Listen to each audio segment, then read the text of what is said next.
This Week in Startups is brought to you by LinkedIn.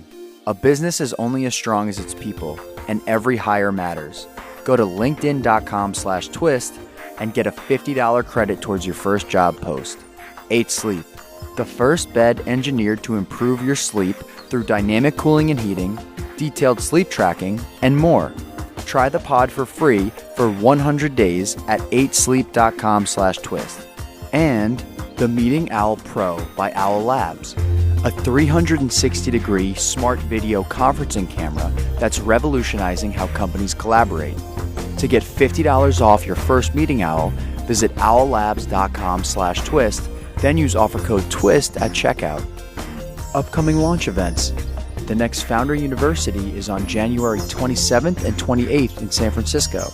Applications are due on Monday, December 16th. All right, we're here on This Week in Startups with a bunch of crazy Australians. Aussie, Aussie, Oz? Oi, oi, oi. There's a lot of them here. I think I'm supposed to say Aussie and you're supposed to say? Oi. And do I say Aussie again? And then you say? Oi. And then what happens? Then I Aussie, Aussie, Aussie again and you? Oi, oi, oi. And then what do? We do shots after that? And then we go to the VIP room and put $100 in the slot machine. I think that's how it goes, right? We've got a number of startups here who have completed the Startmate Accelerator. They're going to pitch for 2 minutes. I'm going to ask them a couple of questions, and maybe I'll give them a little advice on whatever their biggest challenge is. First up is Zach. Zach is the CEO of JigSpace or GigSpace? JigSpace. JigSpace, J-I-G space, and he's got the new .space domain, JIG.space. 2 minutes on the clock, 3, 2, go. 3D knowledge is the future.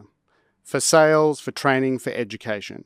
Think about the large commercial vehicle sales rep. They go all around the country. They're selling these large vehicles, but most of the time they don't actually have the truck there with them. They do a presentation, they have printed marketing materials. But they could have it there with them in 3D. They could place it down, they could walk around it, they could give a really compelling sales pitch. 3D knowledge is the future. But right now it's really hard. So you have to process the content. You have to develop an app. You have to deploy it. You have to support it. It's complex. It's expensive. It's really time-consuming. That's the problem we're solving with JigSpace. We make spatial presentations easy. You use Jig Workshop. You just bring in your file. We do all the processing for you. You create a really easy presentation, step by step. It's like PowerPoint for 3D. Then, with the click of a button, you can view it in AR and share it with the world. It's simple, elegant, future-proof, and it's going to be the standard for how we share knowledge. Our users love it. We have over 2 million downloads, 4.8 out of 5-star rating worldwide. Companies like Apple use it. They have it installed on all the iPads in their app stores, in their Apple stores. Companies like Hino Trucks, they sell their vehicles with it, and there are students all around the world making presentations. So we're commercializing the platform with Jig Workshop Pro. This is our tool for teams and professionals. It's a monthly subscription. It's made for companies that have big, complex, expensive products that they have to sell. Think durable manufacturing, medical technology, transportation. So we're launching this in November with our 6 pilots. So what comes next? Right now, we're working on nailing our growth engine. So that means user engagement and success and doing early commercialization. So that's the one in progress. And then next year, we're going to release the full thing out in the market. We're raising a seed round right now. Big round of applause for Jig.space. Okay, so this was one of these presentations where it was super promising, but you left out all the important information. And when a founder leaves out important information, what do you think, Zach, the investor on the other side of the table thinks? Do they think it's good news or bad news? Bad news. Correct. And so you said you had 2 million downloads. You said you had an enterprise product, but I don't think you mentioned how much money you're making or how much revenue you have or how many active users you have. And those are the numbers that we'll use to make a decision. So my advice to you and to the person who's running the accelerator is to make sure you anticipate what investors are going to be asking and include that in the presentation. And when you do that, credibility goes up, even if it's modest. So you have 2 million downloads. Of those 2 million downloads, how many converted into paying members or users last month in, let's say, September. So we haven't commercialized it yet, but we have... So zero. Zero, yeah. 0.0. Yes. Got it. Recurring. So this would lead to a person saying, why? Right? So my thought would be, oh my God, please tell me they don't have 2 million downloads and nobody's ever paid. And that's exactly my fear has now been realized. What are you thinking? Why wouldn't you charge for it? You spent all this money to build the software and you don't charge for it? No, not yet. Are they getting value from it? Yeah, they are. That was the point of your presentations, that they're getting tremendous, life-changing, world-changing value. Yet, you don't charge for it. Not for the commercial product yet. Right. So that's coming out in November. That's what we're doing this year. So here's what we think here in Silicon Valley. When a founder has enterprise software that is incredibly robust like this is pretty serious stuff, right? Like this is going to save people, I don't know, hundreds of hours a year. Charge them something. Make it real. Yeah. So we are charging. We are actually charging. Oh, how are you people. charging? Yeah. So we've worked with people over the last 2 years with companies, and it's been proving out the platform. So you've done pilots. Yeah, about 250,000 in revenue. Okay. So you want to own that. Yeah. We've been doing it for 2 years. We tested various ways of charging, various business models, and we, in our tests alone, generated 250,000 in revenue. See how strong that sounds? Yeah. But yours sounds so weak. And the reason it sounds so weak is because you didn't own it up front. Yep. I would say we're building up a base of users to get feedback and refine the product. We're going to have our commercial launch where we're going to charge $50 per month per user. What are you going to charge per month per user? $50. I just guessed it exactly. 50 to 100 we're testing. Okay, great. Perfect. Now you're starting to seem credible. And in this life, we're all in a race to be credible. And where this becomes particularly acute is when you're asking people to invest money. The whole point of this is I'm raising a $1.4 million seed round. Mm-hmm. You really want to make us think that if we give you that 1.4, you're going to return 100 times that. So you're asking us to give you 1.4. You know what we want back? 140 million. Done. Okay. 1.4 for what percent of the company, do you think? 25%? Yeah, it'll be about 25, yeah. Okay, so 4 times that. We're looking at $5.6 million valuation or so. Yep. That means for you to return that money, you've got to build a company worth $600 million. Do you know how much revenue you need to have a company worth $600 million? Quite a lot. What do you take a guess? What do you think it would be here in America? 600 million revenue? To have a $600 million value company, you would need to have 1/10 of that in revenue, I think, for software industry. Right. And if you had a 50% margin, that would be 20 times. So if you had $20 or $30 million in profits, that would, if you extrapolated that, you'd probably have double that in costs, right? Or double that in top line to have that bottom line, right? Mm-hmm. So you have 40 to 60 million, 20 to 30 million in profits. 20 times that puts you in that 400 to 600 million range. So you just have to be cognizant of that. And that's really what you're going at. Yeah. You've got us nodding the whole time. We believe in AR. We know that's going to be a big thing. You might be a little bit early. And the pitch is great. Yeah, we understand the tools are complicated. Making a simpler tool would be better. You're kind of like a Canva for AR. Yep. So say that. Own it. You're from Australia. And it's great when you present it like that. It's Canva, but for AR. Now, you said Apple has it on all their iPads. Yep. Big claim. Why? Why do they have it on their iPads? You never backed it up with any, and they're paying you $0. So they've got it in every store. Yep. So the company with the most capital in the world, more than most countries, has your software on every single iPad, and yet you make $0 from They've got the free app. Yeah. Okay. The free viewer app. Yeah. Why? Because it's one of the best examples of AR. Oh, okay. So they use it to demo AR. Yeah. Got it. Awesome. So that's good to know. Yet you make $0 from them. Yes. Tell me about that 250. Let's just get this as we wrap up here. Of the 250, what was the largest deal and the most successful deal? If it might be the same, it might be different. So it was $30,000 for a single jig. What does it mean to sell them a jig? Yeah, so they... Am I missing something? Does that mean something in Australia? Oh, no, jig is the actual presentation, a 3D presentation, yeah. Oh, so you did work for hire. You made him a gorgeous presentation for $30,000, like a creative or agency might. Yeah, it took us about 2 weeks, yeah. Great. So you started, you got a little services revenue in there, which is great because you can build out your product on their nickel. So that's super savvy. So own that. And just remember, like if we're doing a presentation with investors, think about how they'll make their decision, and then crafted a bit on how they're going to make that decision, so that when you get to the questions, then the questions become more around, when are you raising? What are the terms? And you kind of move the conversation down past the blocking and tackling. Let's give a big round of applause to Zach.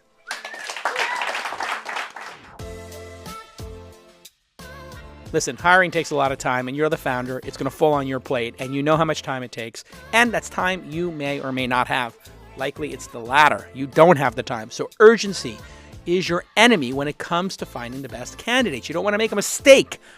That's why LinkedIn is the best place for you to post your job. LinkedIn Jobs screens candidates with the hard and soft skills you're looking for, so you can hire the right person quickly. And over 600 million members visit LinkedIn to make connections and discover new job opportunities. In fact, a hire is made every 8 seconds on LinkedIn. And at launch, we've made 2 amazing hires off of LinkedIn, our studio director, Sir Charles, and of course, our marketing maven manager, Maureen. They are doing a great job, amazing team members, and we're at it, hiring again. Here's Presh. He's doing, my associate Presh is creating a job posting for our new position. He quickly selects the skills needed, writes a description, and adds additional screening questions, my favorite. And he sets the daily budget and is off on his way to finding a great candidate, all within a few minutes. Here is your call to action.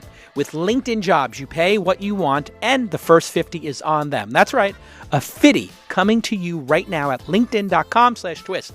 You will get $50, 50, a great offer. I love when they give a cash offer. That's linkedin.com/twist to get $50 off your first job post. Terms and conditions, of course, apply because they're giving you a 50. All right, let's get back to this amazing episode. All right, next up is Teresa. Welcome. Where are you from? Melbourne, Sydney, From Perth? Melbourne. Melbourne. Very nice. And your company is Brandcrush.com. That's it. You got 2 minutes on the clock. Remember, a lot of people are listening, so don't just say, like, as you can see here, you got to do a little sportscasting, right, and describe what's on the screen. Absolutely. 3, 2, go. Brandcrush is a marketing platform for real-world customer engagement. We consumers are hard to engage. You know, we're hit with around 6,000 brand signals every day that are trying to get our attention, and these interactions are really finding it hard to get our attention. So what is working for brands is basically engaging people through physical interactions in the real world. So where people live, work and play. So think about a new drink that you tried at a festival, or a new mascara, probably not a new mascara, but a deodorant that you may have been gifted at a yoga studio. Got it. This is experiential marketing. It's a strategy that marketers are using to cut through the noise. And it's a $100 billion industry, which is gaining momentum because we consumers are craving physical interactions. So I was previously the CMO of a health food startup, which I helped grow to 20 million of rev. And during that time, I ran more than 100 experiential activations across the US, UK, and Australia. And there was a number of problems with them. They're highly fragmented, undiscoverable, and hard to book. They're also hard to scale because they're logistics and staff intensive, and they're hard to measure. But what if brands could book and manage real-world campaigns with the same ease as booking a Google or Facebook ad? Brandcrush makes this possible. We connect brands with a network of businesses and events for real-world customer engagement. So as an example, Green and Blacks, which is a premium chocolate brand, wanted to connect with office workers. They scaled a campaign through Brandcrush across 87 inner city cafes to get their products into the hands of 160,000 consumers. That's 160,000 products in consumers' hands for less than the cost of a Google click. All those cafes actually got paid, as well as delighted their customers to simply gift a product with every product sold. And as you can see, we have monetized the platform. We've run over 760 activations across Australia, reaching a number of consumers for some leading brands, including Mondelez, Uncle Toby's and Bega. And we've also just kicked off into the US and have added the hottest wellness studios to our platform, including Y7. So we're building an end-to-end experiential marketing platform to take an offline $100 billion industry online. Okay, well done. Let's give her a big round of applause. So the presentation needs work, but it's a really good business idea, and you are the right person to do it. You spent over a minute explaining what experiential marketing is. And then you went into your background and a little bit of why experiential why there's a problem with experiential marketing. You can assume a high degree of knowledge when you're going out to the investment community. 1 minute and 10 seconds framing the problem is probably 50 seconds too much, because we never actually saw your product. And I would say the best way to start this is, when I worked in the agency business, I did 100 activations for brands, including Tic Tacs. And this was really hard because I had to A, B, and C. If only there was a software platform that did A, B, and C, I could have saved 500 hours and $10,000 per activation. Well, I created it. Let me show you how it works. Meet Jason. Jason works for Tic Tac. He wants to give Tic Tac's new chocolate, mint chocolate wafers out with coffee. He goes in, he types in what his goal is. We source the locations. We confirm that it happened. And here is the engagement report. Correct. Now there's reporting. But we didn't see any of your product because you just gave us a big history lesson of how this is all going down. Well, we need to know what's special about what you're doing. We know what's special about this paradigm shift. Mm-hmm. We know why it exists. Great. We already knew that. We still don't know how you do it and how you charge. But you did say 760 activations have been done. Correct. How much money did you make doing those 760 activations? So revenue, 85,000, and our GMV was 330. Got it. We charge both sides of the marketplace at the moment. We take a 12.5% commission from the host side, and we add a fee. Got it. So you take 12.5% of what? 12.5% of the basically the rate that the business sets. So, for example, if it's Y7 and they set a rate of $100, we're taking that $12.50 commission from them, and then we're adding that $12.50. So here's your job as the entrepreneur, especially when you're doing something new like this, is to walk us through an example so that we don't have to do any work. Because what you're doing is putting us in the detective position right now. We're trying to figure out what's reality here, right? And you're making us turn into Columbo. Yeah, do you guys get Columbo down in Australia? We do get Columbo. It's a bit old, You got the but Columbo? we get it. Yeah. Okay. Yep. And, you don't want to put us in the position where we're like, oh, so you're working on the engagement marketing, experiential or engagement? What do you call it? Yeah. Oh, yeah. My wife, she said she did that one time. We went to get the manicotti on Monday manicottis at Tony's. Yeah. They activated it. Yeah. But you're making me into the detective. I don't want to be the detective. Got you. Explain it. So in this case, you're taking 12. They pay the location, the cafe. Correct. So the chocolate company pays the cafe $1 for putting a piece of chocolate on top of a coffee. Exactly. You get 12.5 cents every time they put a piece of chocolate on there for managing this process. Mm-hmm. We get 25 cents. 25 cents. Mm-hmm. Do you source the locations for them? Correct. So we list all the spaces on our platform. So they're businesses that have basically have real world customer reach. Got it. So you have in cities in Australia built up a base of locations that can activate for people. Correct. There's 1,350 at the moment. 13, and these are local businesses, cafes? Yeah, so health and wellness businesses, hospitality like cafes, and also corporate and co-working. So you made $500 per activation, approximately, of these 700, and kept 25% of that for 80,000 or so. Correct. So it seems like it's a pretty good business if it scales. You're providing the software and doing what else? The sourcing of the marketplace side of the hosts? Correct. So we're listing the spaces on our platform and we're giving these businesses the ability to monetize their real-world customer reach. And for brands, we're giving them the ability to scale a campaign, like intimate activations at scale. Intimate activations at scale. It's really good. It's a pretty neat concept, because the reason people probably don't do experiential marketing is they don't know how to. Correct. And they certainly don't know how to scale it. Actually, that is the issue, right? Anybody can go to one cafe and say, can you put these chocolates on here as $1? It's going out and convincing 500 cafes to do it. What's the largest deal you ever did, the most successful one? So probably Mondelez would be the probably largest deal. What is Mondelez? So the green and black's chocolate, and that would have been a $68,000 campaign. So it was a big one. So they paid you $68,000 plus they shipped all the chocolates out, or you do that for them? We coordinated that for them. Ah, very nice. Yeah. So they spent $68,000 giving away how many pieces of chocolate? It was around 160,000. Okay. Yeah. Is that right? So I think okay. I got that right. Yeah. So about 30 cents per piece of chocolate. Yeah. It was actually a bit to give it more, out, a but bit more. And then how do you know, or how do they define success? So right so you now, get them to repeat. Absolutely, and they have repeated, which is great. So they've repeated 6 times with even some smaller campaigns. But what we do is have an activation report. So these businesses need to take some photography of the activations they've run themselves, some key consumer sentiments, and part of what we're in right now is phase 2. So being able to build in more of a consumer app to be able to capture that path to purchase data. Got it. Your presentation was bad. Your answers are exceptional, and you're exceptional. So if you were to choose, you could fix the presentation, but you can't fix like the wrong founder. And what I really like about this business is I think this is a really challenging and difficult and maybe bad business for most founders, but I think it's a great business for this founder.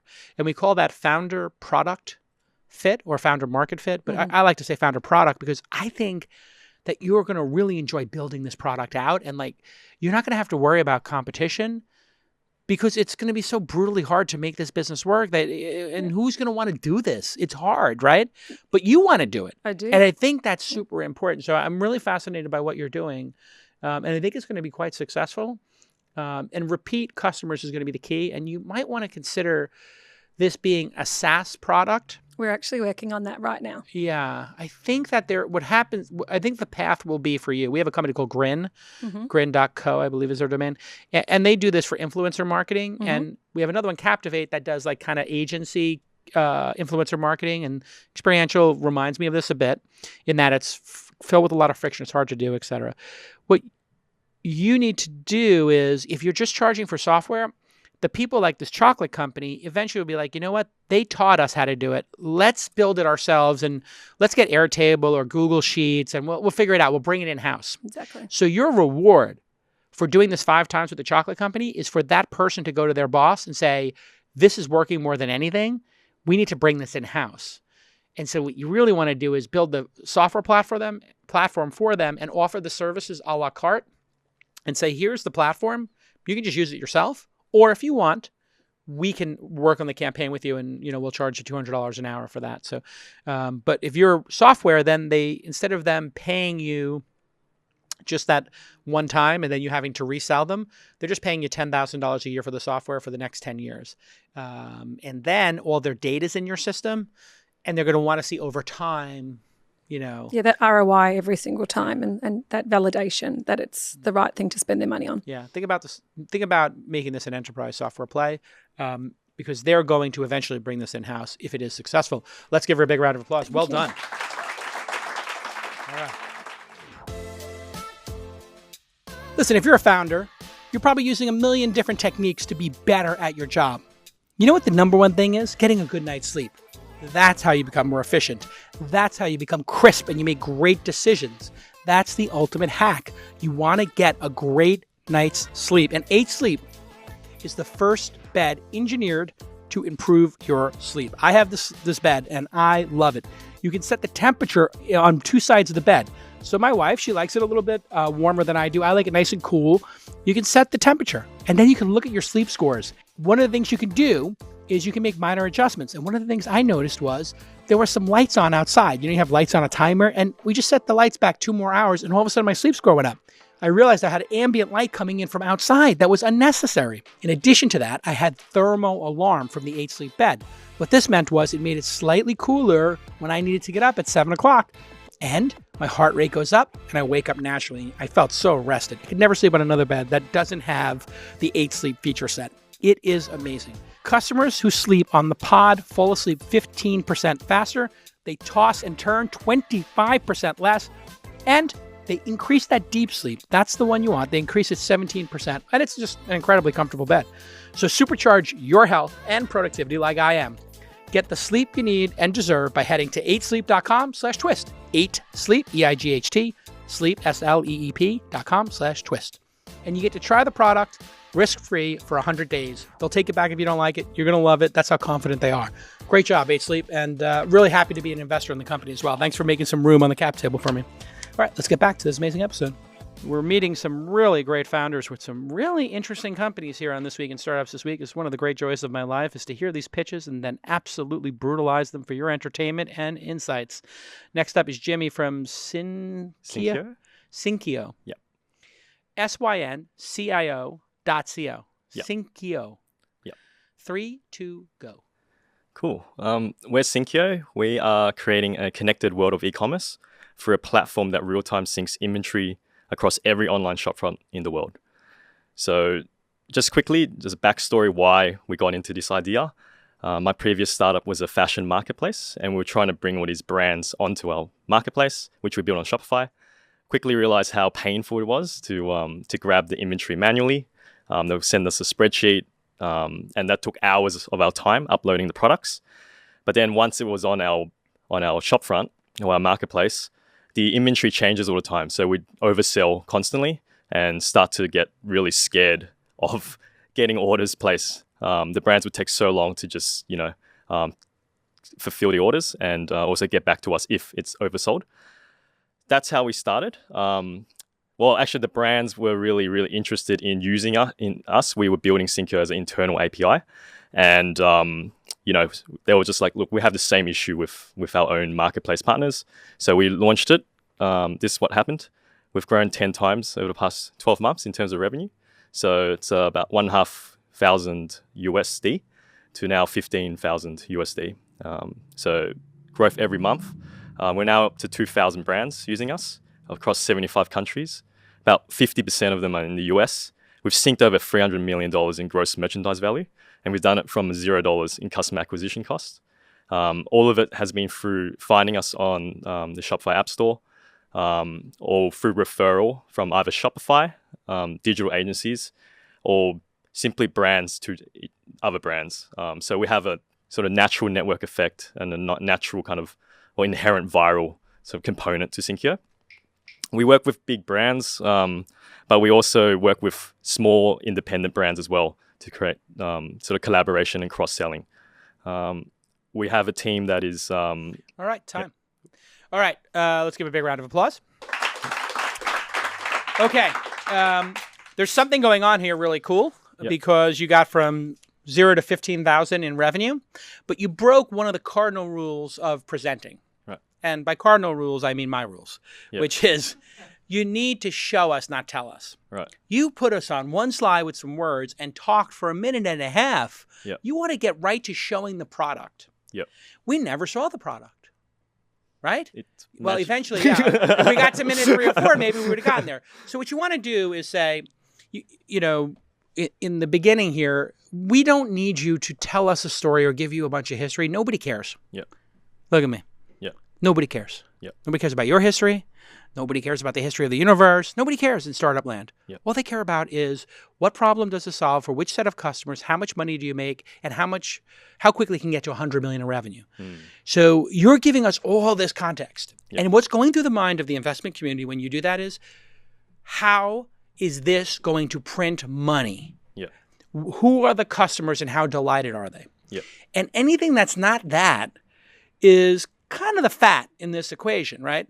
So starting with, we have a plugin for Shopify that allows these merchants to pay us $500 a month or $100 a month to have their inventory listed on this global directory of inventory, which then allows customers to find the products they're looking for. Let me show you how it works. Boom. So the person who purchases this is a storefront?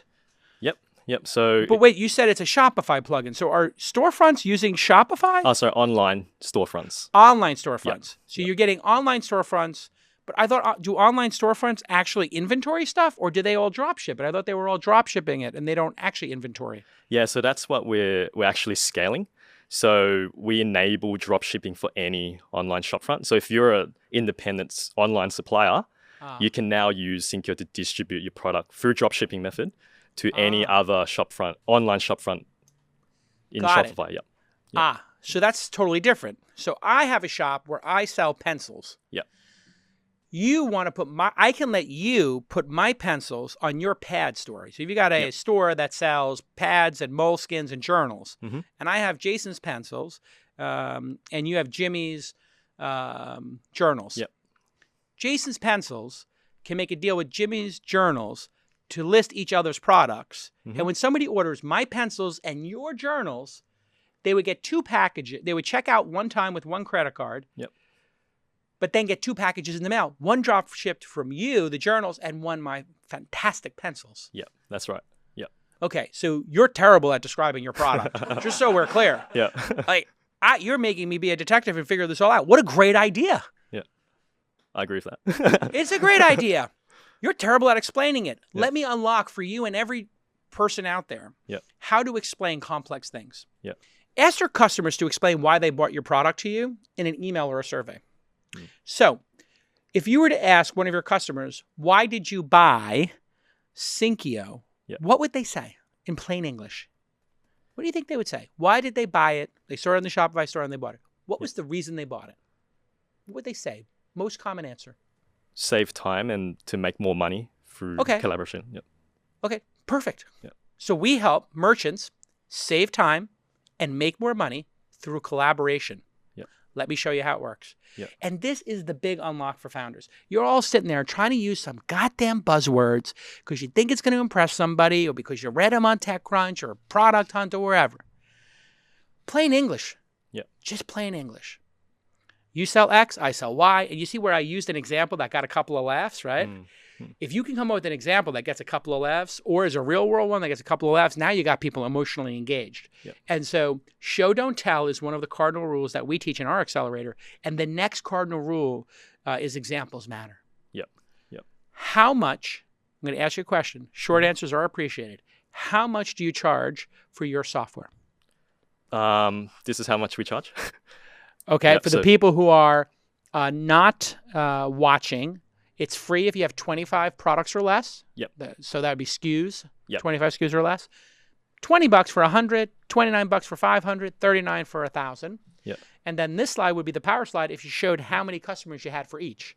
So how many people have the $39 a month product right now? How many people are paying for that? That'll be about 10%. So 10%, okay. And you said how many total people are paying you out of that $15,000 a month? Oh, If the average price is $25 and you have 15,000, you got about what, 6,000 customers? We have 2,000. But, so there's like 2 sides of the Syncio equation. There's a supplier, I guess, like the maker, and then the retailer. Sure. That is drop shipping. So we only charge the retailer. Got it. Yep. So you have 2,000 customers. Yeah. Paying you on average what? So 2,000 users, 550 customers. So 550 retailers. 550 retailers. They've synced more than 25 products. Got it. So they're on average, 3 times 5 is 15. Yeah. Add a 0, and you're at 15,000. You're at 15,000. So on average, you're spending $30 a month from you. Yeah. If you made the price, if you doubled these prices, how many of your customers would you lose? I don't think many at all. Yeah. Okay. So we synced over $300 million in gross merchandise value. There are some that are making millions a month. Got it. If you tripled your prices, yeah, out of 100 customers, how many would cancel? If you tripled your prices, yeah, how many would cancel? Again, not many. Yeah. Not many. Yeah. Okay. Our pricing is... So now we're going to really go for it. Yeah. Hold on. Yeah. If you 10 extra prices, yeah, what percentage would cancel? In your mind, estimate as the founder, knowing what you know. 10x. So the introductory price would be $190 or $290 or $390. If you 10x'd and you charge that top person $4,800 a year, $5,000 a year, what number out of 100 of the customers you have, the people paying for the software, would cancel of 100? 10, 20, 30? Out of 100? Out of 100. We're just doing like some... I would say 30. 30. Yeah. So you get 10 extra prices and lose 30%. So you go from 15,000 to 150, and you would lose 30%, which would be 45,000. So you'd be making 95,000 instead of 15,000. Correct? Yeah. Yeah. Okay. So just doing the back of the envelope math, this is the number one thing I would do with a company like yours in our accelerator. If I got my hands on you, had you in my accelerator, I'd sit down and have this discussion with you. This is so cheap, it doesn't make sense. Yep. How'd you come up with this pricing? Fear? Well, so like we just introduced it. We thought that products as a value metric would be some like a logical choice, and we haven't. And that was when we launched, so we haven't changed the pricing. And you launched 6 months ago. 12 months ago. 12 months ago. Yep. And your churn is like under 10%? 110%. No, under 10%. Yep, definitely. Yep. Got it. Okay. Yep. If your churn's under 10%, that's probably people whose businesses are failing or credit cards expired. Correct. Yep. It's not real churn. It's not like a number of people are saying this doesn't work for me. Yep. That's de minimis, in other words. Yep. So what I encourage you to do, and all founders, is when you are thinking about pricing, be aggressive. This is a business. Is this a nonprofit? No. Do you like money? Yeah, You trying to raise money? possibly. Okay. Right investor. Okay. Show that you are a capitalist. Yep. You socialist by chance? I You have socialist? a Chinese origin. All right.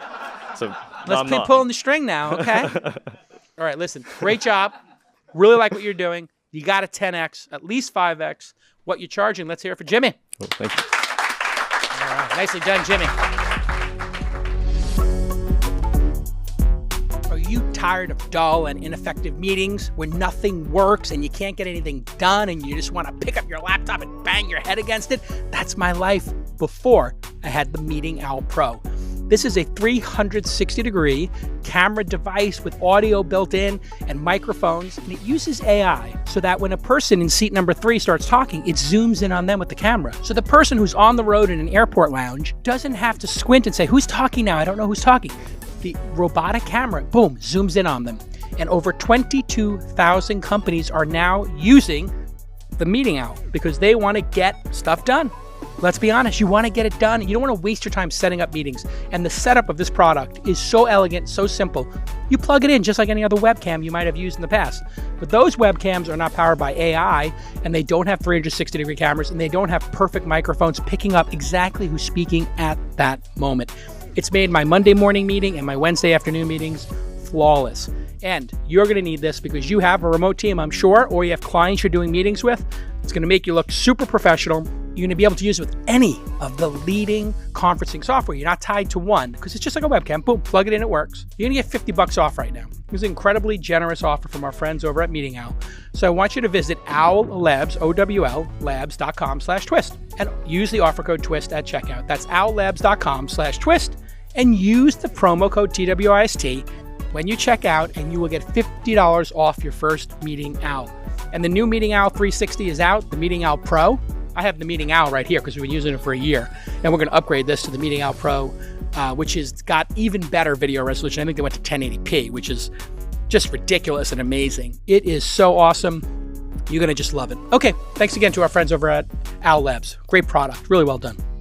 Okay, as described earlier, we're meeting with Startmate Accelerator's latest class here in San Francisco. They're on tour from Australia, and our next founder is Alice. She has a company called Ovira, Ovira.co.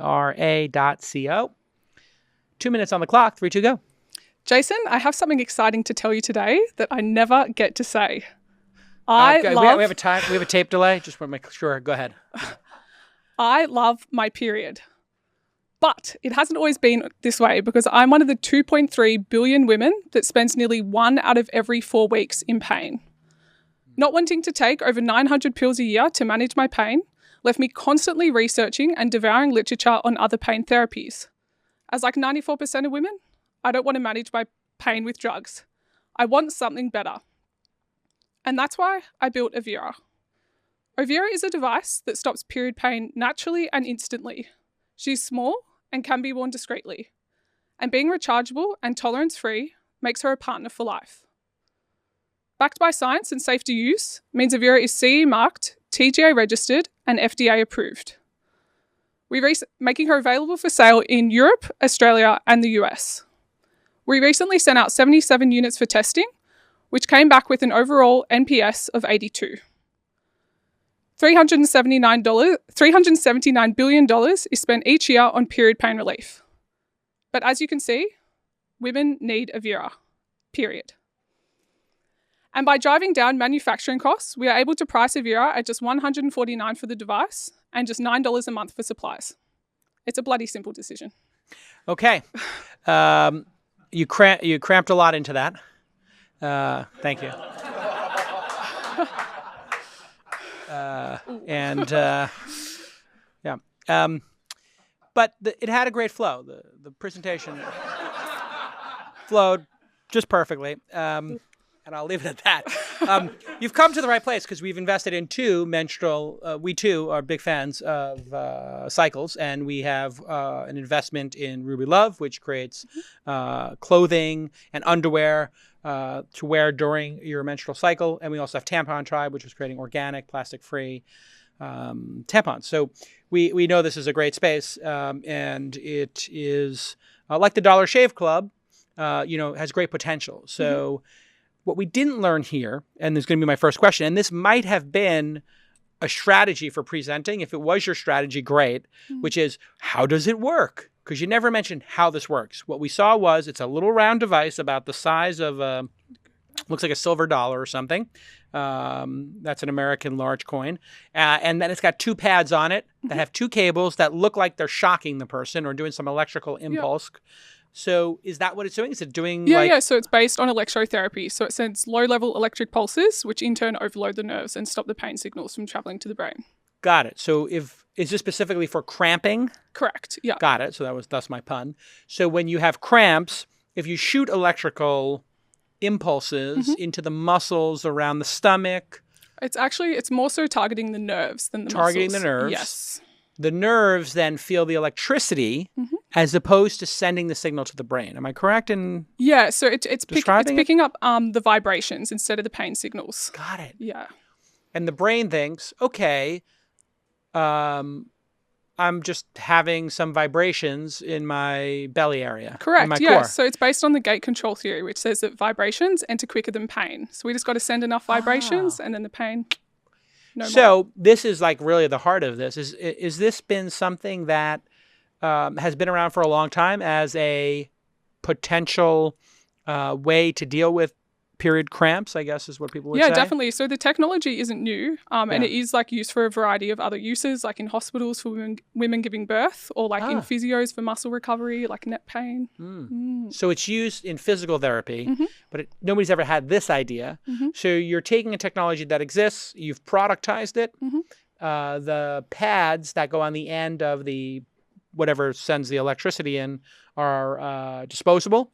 Correct. So you got to throw those away. So you're going to need to buy a dozen of those a month if you're going to use it for 6 or 7 days.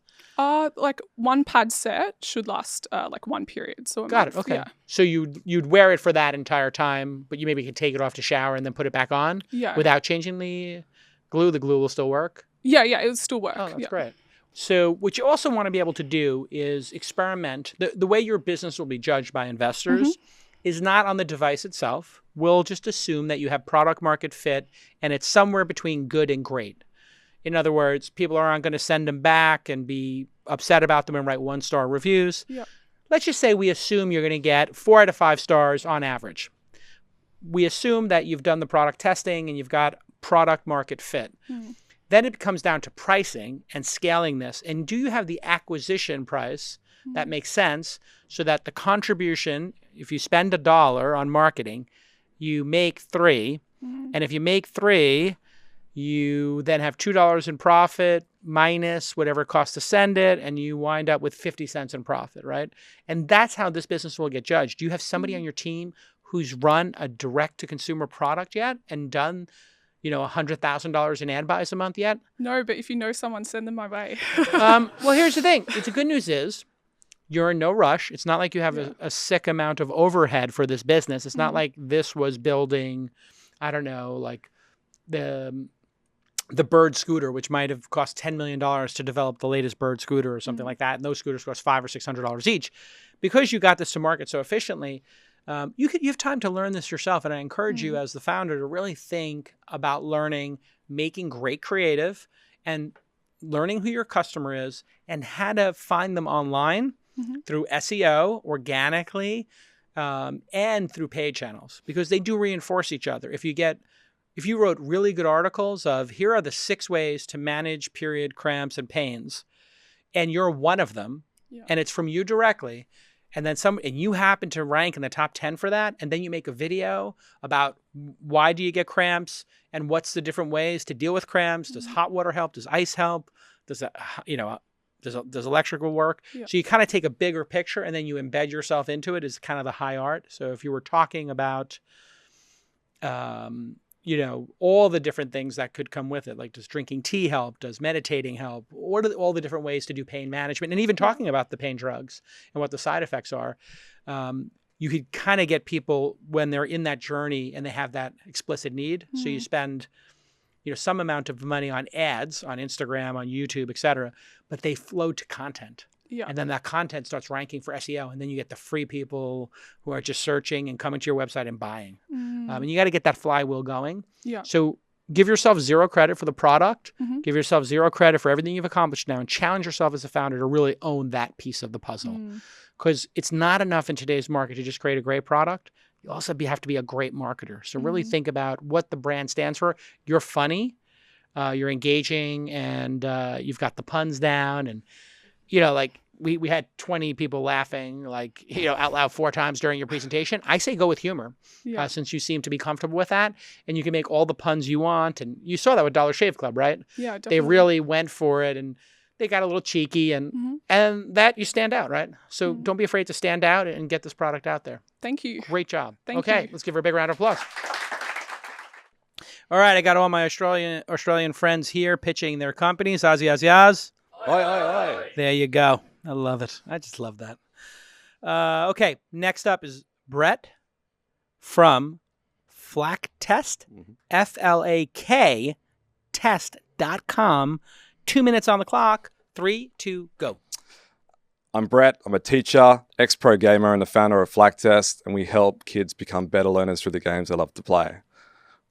Right now, a student's potential slips away, snuffed by a static, standardized education system that will see 7,000 students drop out in the US per day. And why? Engagement. Student engagement is the #1 issue facing schools and communities. Research shows that lessons are unable to capture the attention of young people, and nor are they relevant to their lives. So we took the very thing that is meaningful and relevant to their lives: video games. Flaktest leverages the passions of young gamers and provides personalized lessons that meet their needs and strengths, tracking individual progress and providing prompt feedback. And we recognize the gifts and talents of young gamers through local, safe esport competitions and nationwide tournaments. On average, a school will pay $250 per month to have access to our platform to host an esports club at their school, where they are given on-demand access to lessons that really engage kids in core school subjects like math, English, and science. And it's helped people like Alex. Typical kid, loves games but hates his lessons and suffers in literacy. But enter Flaktest, and Alex can't wait to do his weekly literacy exercise, a SWOT analysis for his Rocket League team. And in just 5 weeks of doing these exercises with Flaktest, Alex has changed his grade from a D- to a B+ in his English class. And the best thing is the confidence he's gained from his Rocket League team he brings back into the classroom, which has compounding benefits day by day. Today, we are across 65 school clubs in Australia, and in the last 3 months, we've grown by 200% in MRR. And we want to provide Flaktest to everyone. Indonesia has already started using Flaktest, and we're excited to announce that Berkeley University will be running an event next month with us. 36 million school-age gamers represent a $4 billion market in the US alone, and we want them using Flaktest today. Thank you. Okay, well done. Big round of applause. So, you had us nodding along. There are kids who are not engaged in school, but they're very engaged in Fortnite or Minecraft. That rings true. We're nodding. Then you said we're going to basically teach people math or other subjects either inside of Fortnite or around Fortnite. That was unclear. And people would pay to have a club that was a Fortnite club that maybe then taught the math. So I was thinking, is the math teacher inside of Fortnite? How exactly does this work? And in your deck, you have all these beautiful illustrations, but you don't have the product. And what happens when you're an investor and you've met with 5,000 companies like I have? The companies that have great products show the great product. The companies that don't, by and large, show illustrations. So when you do a bunch of illustrations here, we assume you don't have a product. Is this product exist yet or not? It does. Okay. What does it look like? How does it work?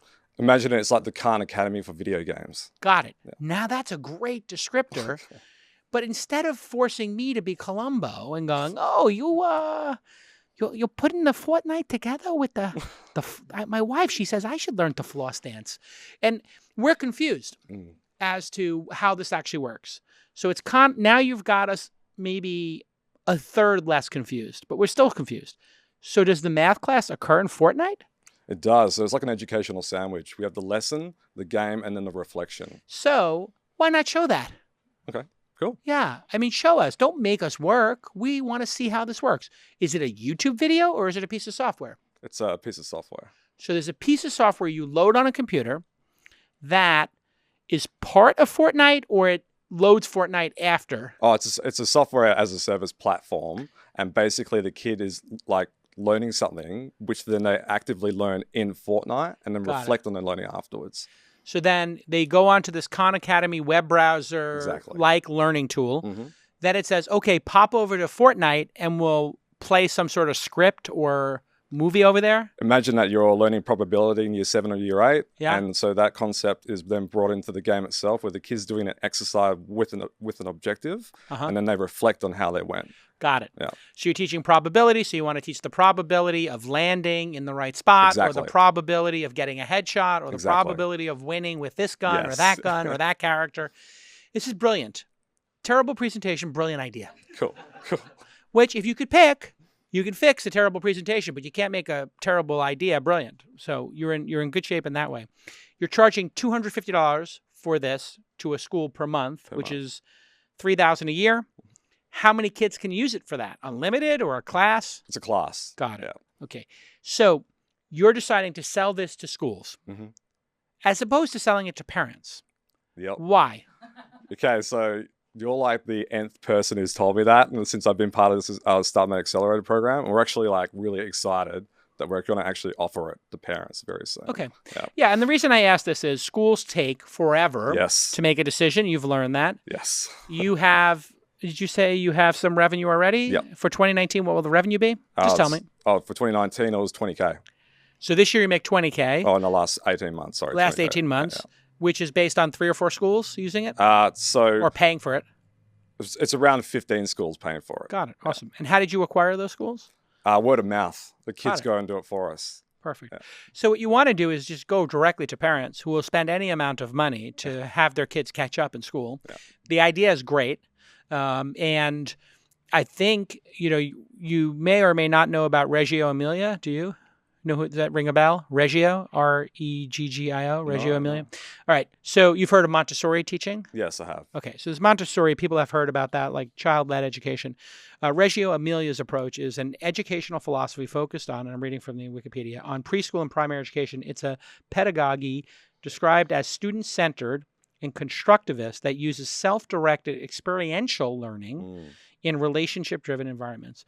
And a way to describe this is, if a child was really interested in orcas, if you wanted to teach the math, you might say, how much do you think an orca weighs? And they guess, and you tell them actually what they weigh. You say, what do you think a baby weighs? The baby weighs 10% of an adult. What do you think the baby weighs? If the orca weighs 2,000 pounds, a fully grown one, 10% equals what? Yeah. And then they're like, well, I really want to figure that out because I love orcas and we're talking about orcas. So instead of the child daydreaming about orcas and while they're supposed to be doing math, you combine the two things together. Exactly. So you should read up on this because it's kind of what you're doing is saying, let's go to where the kids are. And then, okay, it sucks to be at school and doing math, but at least I'm learning probability of me getting a kill shot and being the last in a free-for-all to win. Yeah. And you say like, hey, if 30 people are doing a free-for-all, what are your chances of being the last person statistically? If there's 15 people left, now what's your chance, right? It's a really good idea, actually. And I think it's something where the Fortnite and Minecraft people will want to get involved eventually.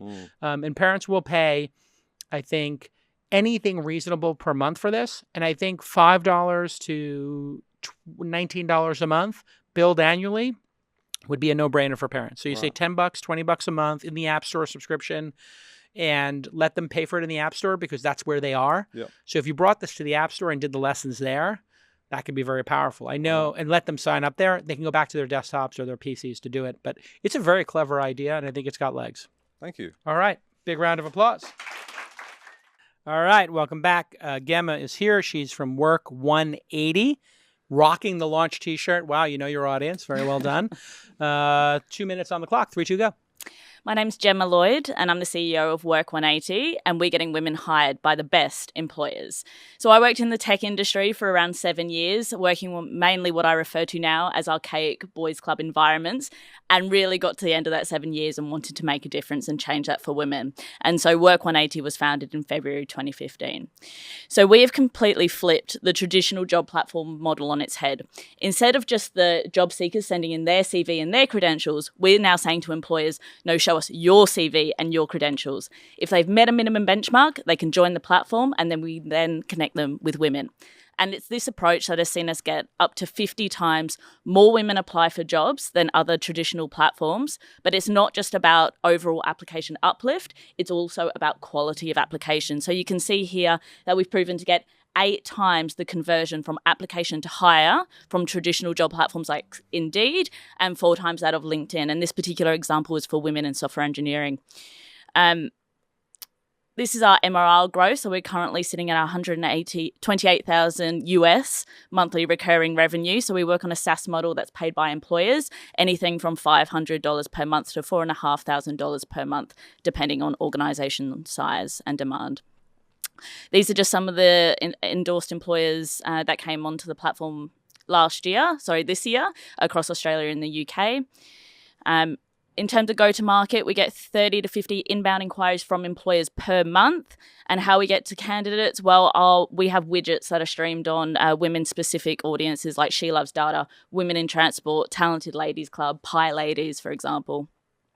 What we do differently to any other job platform out there is the analysis and benchmarking of over 30 data points from that employer, and we then provide continuous improvements via market insights back to those employers, which results in 60% of the endorsed employees actually improving at least one policy. So women absolutely love Work 180 because it's not just about getting a job. They know when they get a job with a Work 180 employer, that's an employer that's committed to change.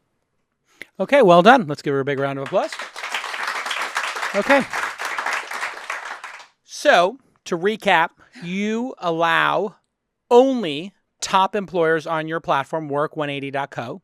Yes. They have to be invited or they apply? They apply via our HR health check tool. Got it. And what percentage get accepted?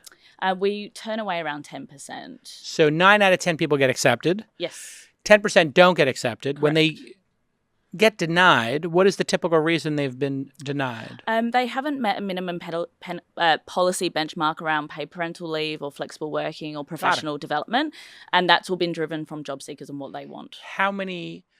Oh, and in order to be listed on the site as an employer, Yep.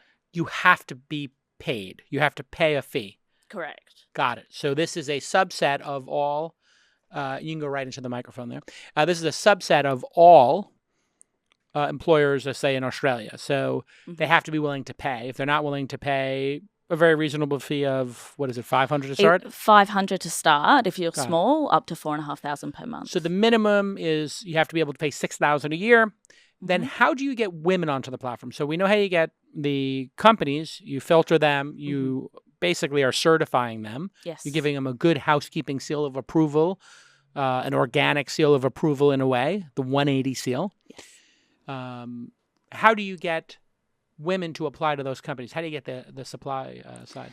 Sure. So one of the things that we do differently, because obviously there's all the usual stuff around SEO, SEM, advertising, social media, yada, yada, yada. But the one thing that's really different from any other platform is that we have widgets on very niche websites like the She Loves Data example that we had on there. So that's just women in data science, basically. Miss Blockchain, women in transport. So we're able to get these companies into networks they weren't able to reach before.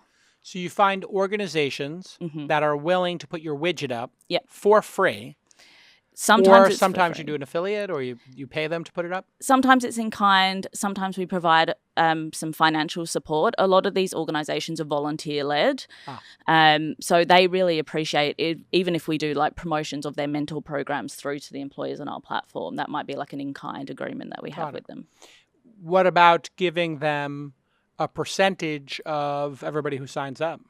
We have definitely had those discussions as well, and it might even be like a pay-per-click that we work with them on. Yeah. Yeah. I think it's a wise idea to just say anybody who, if they have an affiliate link, if somebody registers, you get $1. If that person then interviews for a job or takes a job in the system, we'll give you $100. Yeah. And then you could have this supply side coming in, and the demand side is the employers demanding talent, right? Yes. I think is the way to look at this marketplace. I guess you could argue either side because the employees could be demanding jobs, but I think they're the supply of workers, and the demand is coming from the people who have jobs open and are willing to pay you. Yes. What happens when the economy goes south and there's 20% unemployment again?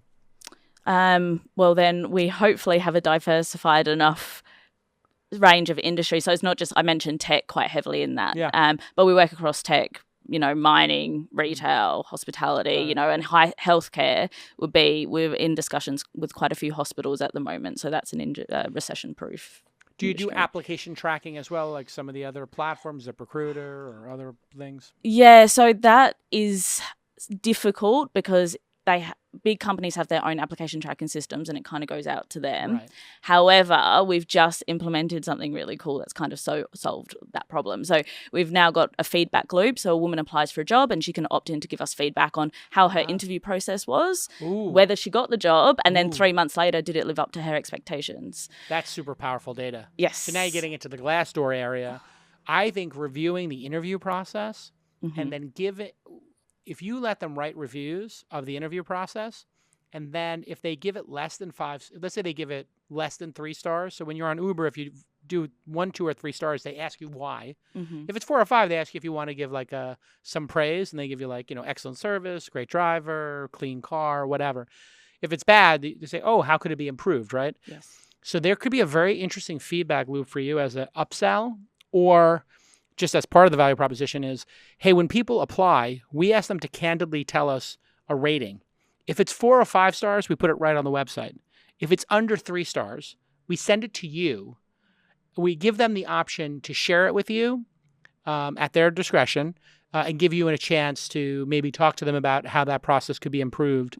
So you're like an early warning system for bad reviews.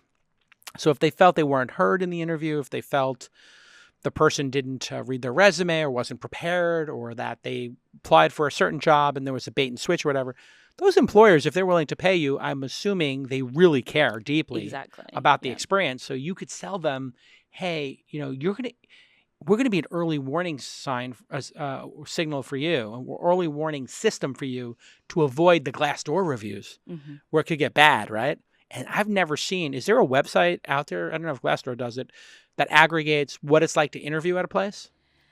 Has anybody ever made that? On Glassdoor, there is an element of that. So people do say what is entailed in that interview. In the interview process. But it's definitely not specific to women. And obviously the problems that women face are different to what men face. Yeah. So. Okay, cool. It's a great idea. Thank you. Wow, $128,000 a month already, and and it's reoccurring software revenue subscription. SaaS. Yes. People pay you yearly or monthly? Month. Oh, sorry, it's a mix. Yeah, and actually, we've signed up a few 24-month contracts now. Yeah, I think that's wise too. So, yeah, that will reduce churn. Yeah. All right, well done. Let's hear it you. for Gemma. Nicely done. All right, we've got a great group of Australian startups here. Aussie, Aussie, Oz. Oi, oi, oi. Aussie. Oi. Aussie. Oi. Aussie, Aussie, Oz. Oi, oi, oi. Wow, it works. I love it. All right. Now, Michael, you are the head of operations at Startmate. These are your companies. Correct. You're the mentor. Yes. Okay. One of them. You're one of the mentors. All right, calm down. Are you a little nervous there, Michael, in that seat? All good. Okay, you're all good. All right, be cool. Now, Blackbird Ventures, my friends over there are a major LP in Startmate. Correct. Startmate is a 12-week, 6-week, what? 12-week. 12-week program.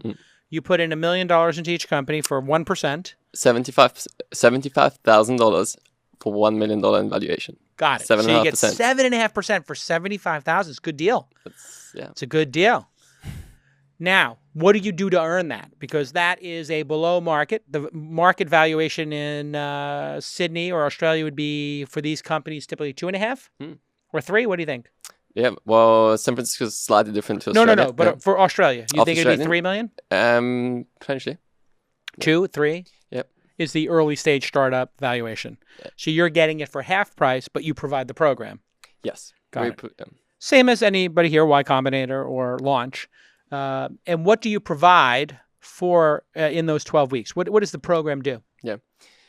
So for us, it's actually all about the community. So it's actually founders helping founders. So actually that is everything for Startmate. We do have a program as well, which is an unstructured program actually. So we don't say like week 1 we do this, week 2 we do this. We actually ask the startup on Monday, hey, what do you need? Because every single one of our cohorts is completely different. Got it. So for the $75,000, for the 7.5%, you tell them to help each other. I love it. This is great. I'm starting a new accelerator. I'm accepting 100 people, and you all figure it out. But that is possible because we do have the best mentor community in Australia. You do. And the Australian community is really building some large companies. Obviously, Atlassian comes to mind and Canva. Australian founders want to build global businesses, correct? Absolutely.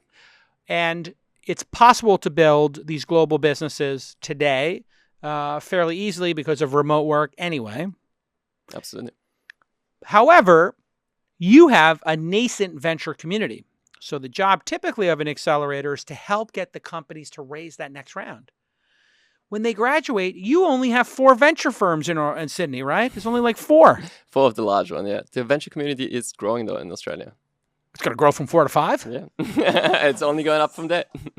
But this is your biggest challenge, isn't it? I suspect, is getting these companies funded in the next stage. What are their chances of getting funded if there's only 4 VC firms and you're graduating, what, a dozen each time? Yeah, so our cohorts are 10 to 15 startups per cohort every 6 months. And I'd say about half of them end up raising around $1 million. Okay. Yeah. Do they raise from venture firms or from angels? And is there an angel community of note there? How many angels are there? Yeah. So I don't know the exact number of angels, but absolutely. Like it's a mix of venture capital as well as angels, and the angel community is growing as well. What is the typical round size that you see for the companies that successfully raise funds coming out of Startmate? So it's anything between like 500K to probably like a $2 million round. Got it. And these typically occur at $3, $4, $5 million valuations when they graduate?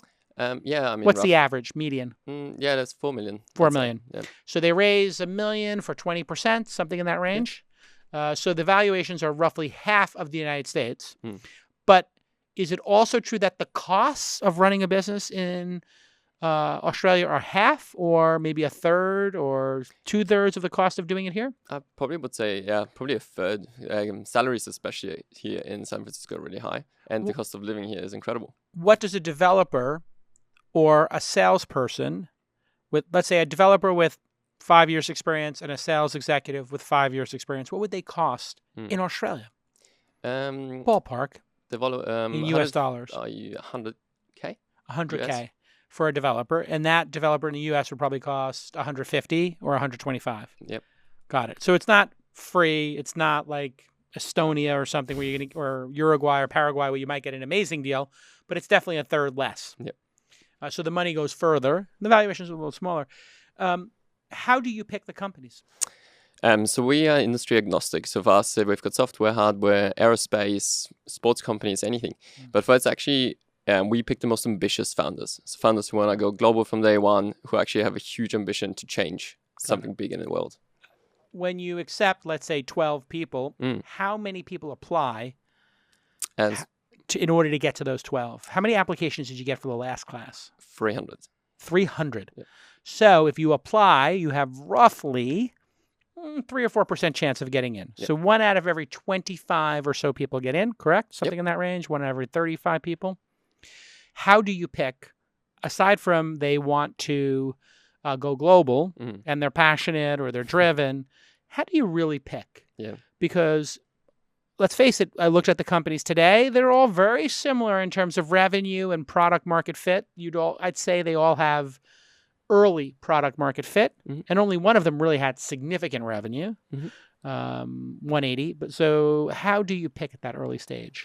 Yeah, I mean, would love to hear your perspective on it as well. For us, it's I guess for me, it's two things. Like one problem is the problem actually an absolutely massive problem, a huge opportunity, and the other one is the founder. Like absolutely, it just comes back to the person.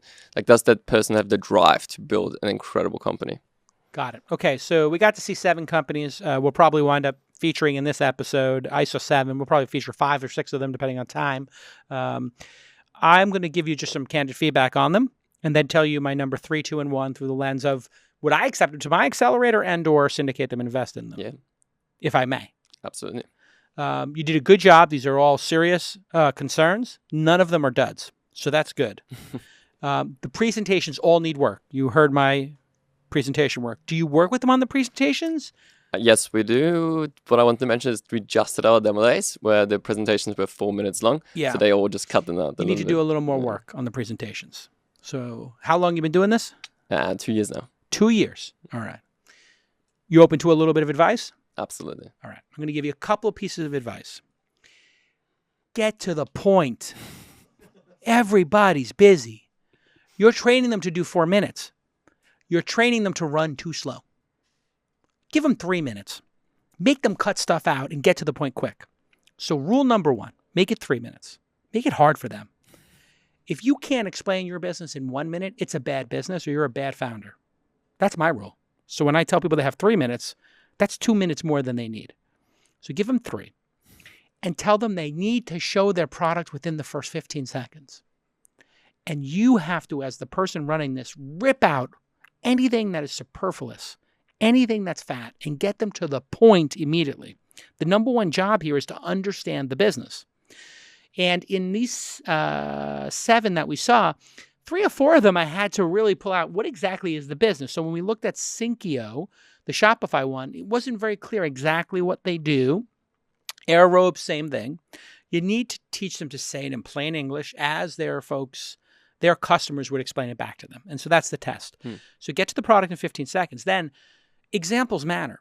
There was very few examples here, like real world examples. If the founder can't come up with the example, you need to tell them they're not good enough to be in the accelerator. It's their job to come up with the examples that make it crystal clear to investors what this company does. So for JigSpace, the AR platform for educational presentations, etc., he wasn't really showing a lot, right? It was a lot of telling, not showing. So rule number 1, get to the product 15 seconds. 2, examples matter. And show, don't tell. That's the third one that I really want you to focus on with them is show, don't tell. And the fourth one is we need to understand the business model. So you sort of had to tease out the pricing, tease out the traction, just get that out there in front if it's strong. And then in terms of answering questions, they were pretty crisp. So I give you credit. They were pretty straightforward. Going through the companies, Work 180 had 128,000 in SaaS revenue. That's the number that starts to get you actually into a Series A conversation. They're halfway to that. I don't know what it is in Australia, but to raise a Series A here, Silicon Valley, $3 million, which is $250 a month. So they're halfway there. That was pretty impressive to me. JigSpace, very hard to know how far along they are. And this, I have 2 million people who've downloaded it, but people aren't paying. We've done experimental. That would lead me to say, you know what? I got to wait a little bit and see if they can actually charge for their product. Brandcrush, what a great founder product fit.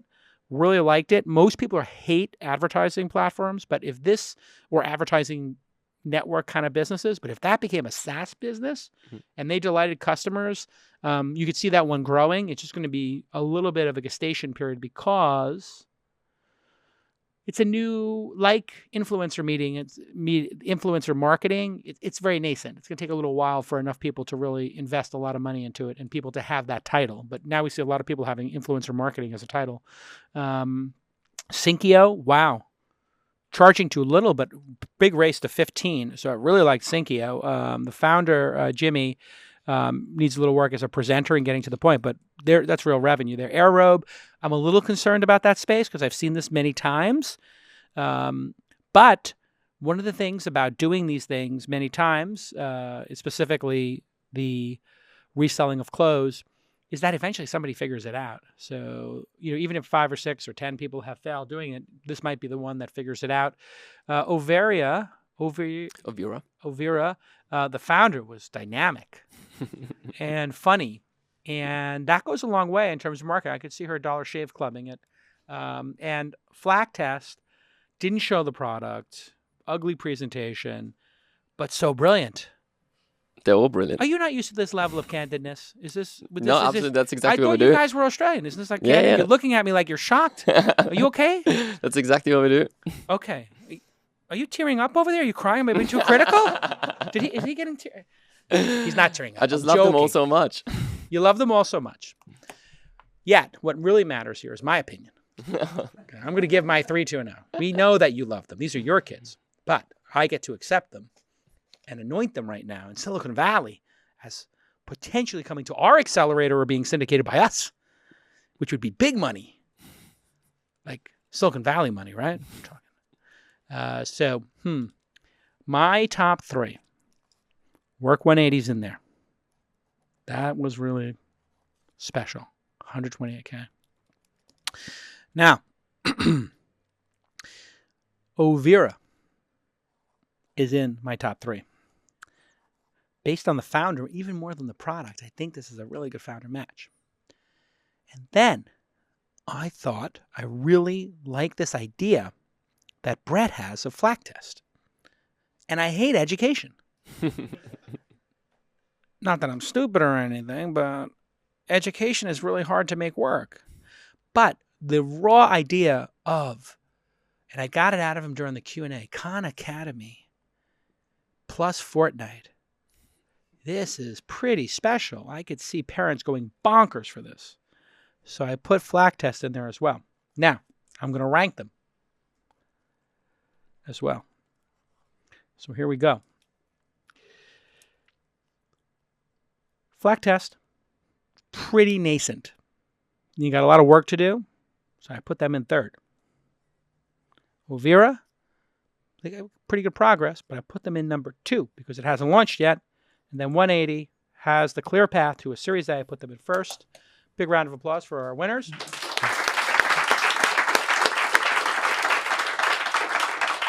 It's been great. You have any questions for me about running these accelerators? What general advice do you have to all the founders? Okay. The people of Australia are a resilient and hardworking group, and there's no bullshit. So I do not need to lecture them about entitlement like I do in America. These are all serious founders. They're focused on revenue. They're focused on their customers. And that's usually what I have to do to American entitled founders, is try to get them focused. So they all need to remain focused on their customers and not get distracted, and figure out how to take the nascent small amounts of revenue and grow them 10% or more month over month and not get distracted. Because starting is easy, but finishing is hard. There are too many startups today, and there are too many distracted founders running them. And there are not enough investors, and those investors do not have enough time in aggregate to mentor and meet with all of these startups. There's just too much supply of founders. So how do you break out? The only way you break out is by showing that you can not only build a product, but you can grow it. The world does not need more people building products. It needs more people growing products and hitting scale. It's very easy to get started and build a prototype. And that's what a lot of first-time founders focus on. They focus on getting that product out there. What the second-time founders focus on is distribution and growth and scaling their products. That's what's important. And that's a Justin Kahn quote. He said that first-time founders focus on product. Second-time founders focus on distribution. I think that's largely correct. I would change the word distribution to growth. Yep. And that's what I hope for this cohort, is that, we come back and we see Syncio, raise their prices 5x, and maybe Ovira and Alice, gets that video out there and learns their CAC, and that's how you're going to be judged. And so give yourself no credit for your product. That's table stakes today. Anybody can build a product, because building a product costs 25 or 75 grand. And anybody can cobble together 25 or 75 grand. It's not that hard to do, or 25 to 75 grand in sweat equity. It's not that hard to do. What you have to give yourself credit for is that growth rate month over month, and having something that stands out from the pack. That's what I'm focusing on my founders. Absolutely. Yeah. Yeah. 12-week program. Oh, is it too much? No, Is it too no, much for you, absolutely. Michael? No, Is it too that's- much work? I mean, that's exactly what we tell them of the 12-week program. And Oh, okay, this is okay. where they've gotten to it. So, yeah. Oh, all right. They've got I'm excited. Don't make for the future excuses for journey. that, Michael. No. I want to see continued growth. No, it was really impressive, actually. We do a lot of these, and usually I'm trying to be ginger because there's like 2 or 3 duds. And here, I felt like I could be my authentic self and give really candid advice because, one, in the time I've spent in Australia, people appreciate candidness. Absolutely. And being direct. And these are all real businesses. There's not a dud. So I don't have to worry about anybody crying. No crying in startups, please. No. Just growth. All right, listen, this has been an amazing episode. I wish you continued success. If people want to apply to Startmate, I know you don't accept Kiwis. Nobody from New Zealand's allowed in the program. They are actually. You do let them in? Yes. What do you do? Do you put them in like in a separate room or something? Or No, they're very how do you welcome. deal with that? You put them in the corner or Actually, one of something? our teams is Kiwi. Wait, one of the 7 I saw? Not the 7 years. Oh, okay, another one of them. Okay, yeah. All right, so you could be from New Zealand or from Australia. Yes. Anywhere else? Just those 2 places. Just those 2. Got it. So you can apply, and there's 2 cohorts a year? Yes. One in Sydney in January and one in Melbourne in July. Oh. Is there some difference between the 2 cities in terms of the character of how the programs have run to date? More fighting in the Melbourne one, right? More fist fights? No. Just a little colder. It's in the winter. But Oh, it's colder? Yeah. That's it? That's it. Is there a difference between the founders from each city? Is there anything notable in your mind? Not particularly, No. Yeah. They're all just great founders, actually. Great founders. Really well done. And if you want to apply, where do you go? Startmate.com.au. .com.au. Correct. All right. Listen, great job. Really appreciate you bringing everybody into the founders. Very much appreciate you sharing your visions. And this was very impressive. And I see a lot of companies. So well done. Let's give them a big round of applause.